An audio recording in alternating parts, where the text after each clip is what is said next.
Sabarimala greenfield വിമാനത്താവളത്തിന് വേണ്ടി കോട്ടയം ജില്ലയിലെ എരുമേലി സൗത്ത് മണിമല വില്ലേജുകളിൽ ഉൾപ്പെട്ട 2570 ഏക്കർ ഭൂമി ഏറ്റെടുക്കുന്നതിനുള്ള നടപടികളുമായി മുന്നോട്ടു പോകുവാൻ സർക്കാർ തീരുമാനിച്ചതായി റവന്യൂ മന്ത്രി കെ രാജൻ അറിയിച്ചു. സാമൂഹിക ആഘാത പഠന റിപ്പോർട്ട് പരിശോധിച്ച് വിദഗ്ധ സമിതിയുടെ ശുപാർശയുടെ അടിസ്ഥാനത്തിലാണ് ഭൂമി ഏറ്റെടുക്കൽ നടപടികളുമായി മുന്നോട്ടു പോകാൻ തീരുമാനിച്ചതെന്ന് മന്ത്രി പറഞ്ഞു. സംസ്ഥാനത്തിന്റെ പൊതു ആവശ്യമാണെന്നത് കണക്കിലെടുത്തും പദ്ധതിക്കായി ആവശ്യമുള്ള ചുരുങ്ങിയ അളവിലുള്ള ഭൂമിയാണ് എന്നുള്ളതും ഇതിന് അനുയോജ്യമായ മറ്റു ഭൂമികൾ ലഭ്യമല്ലാത്തതും നിലവിൽ കണ്ടെത്തിയ ഭൂമി വിമാനത്താവളത്തിന് അനുയോജ്യമാണെന്നുള്ള കേന്ദ്ര വനം പരിസ്ഥിതി മന്ത്രാലയത്തിന്റെ സ്ഥിരീകരണത്തിന്റെ അടിസ്ഥാനത്തിൽ കൂടിയാണ് ഭൂമി ഏറ്റെടുക്കാനുള്ള നടപടികളുമായി സർക്കാർ മുന്നോട്ടു പോകുന്നത്. 2013 ഭൂമി ഏറ്റെടുക്കലും പുനരധിവാസവും നിയമമനുസരിച്ച് സാമൂഹ്യ പ്രത്യാഘാത പഠന റിപ്പോർട്ടിന്മേൽ വിദഗ്ധ സമിതി ശുപാർശ സമർപ്പിക്കുന്ന തീയതി മുതൽ 1 വർഷത്തിനകം സെക്ഷൻ 11(1) പ്രകാരമുള്ള പ്രാഥമിക വിജ്ഞാപനം പുറപ്പെടുവിക്കണമെന്നുള്ളതാണ് വ്യവസ്ഥ.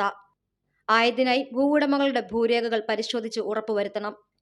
ഇത്തരത്തിൽ ഭൂരേഖകളുടെ പരിശോധനയ്ക്ക് ശേഷം ഭൂമി സർവേ ചെയ്യുന്ന നടപടികളിലേക്ക് കടക്കൂ. അതിനുശേഷം അന്തിമ വിജ്ഞാപനം പുറപ്പെടുവിക്കും. ശബരിമല വിമാനത്താവളത്തിനായുള്ള എല്ലാ നടപടികളും അതിവേഗത്തിൽ സമയബന്ധിതമായി തന്നെ പൂർത്തിയാക്കുമെന്ന് റവന്യൂ മന്ത്രി കെ രാജൻ അറിയിച്ചു. 2023 ആഗസ്റ്റ് 22-നാണ് വിദഗ്ധ സമിതി ശുപാർശ സമർപ്പിച്ചത്. അതുപ്രകാരം 2024 ആഗസ്റ്റിൽ തന്നെ ഭൂമി ഏറ്റെടുക്കലിന്റെ പ്രാഥമിക വിജ്ഞാപനം പുറപ്പെടുവിക്കാൻ സാധിക്കുമെന്നും മന്ത്രി പറഞ്ഞു.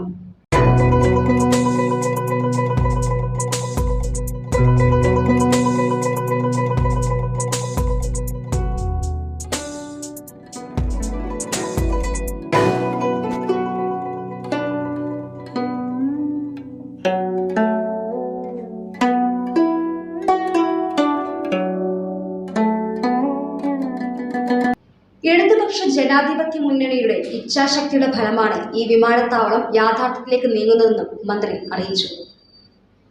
News desk channel 91.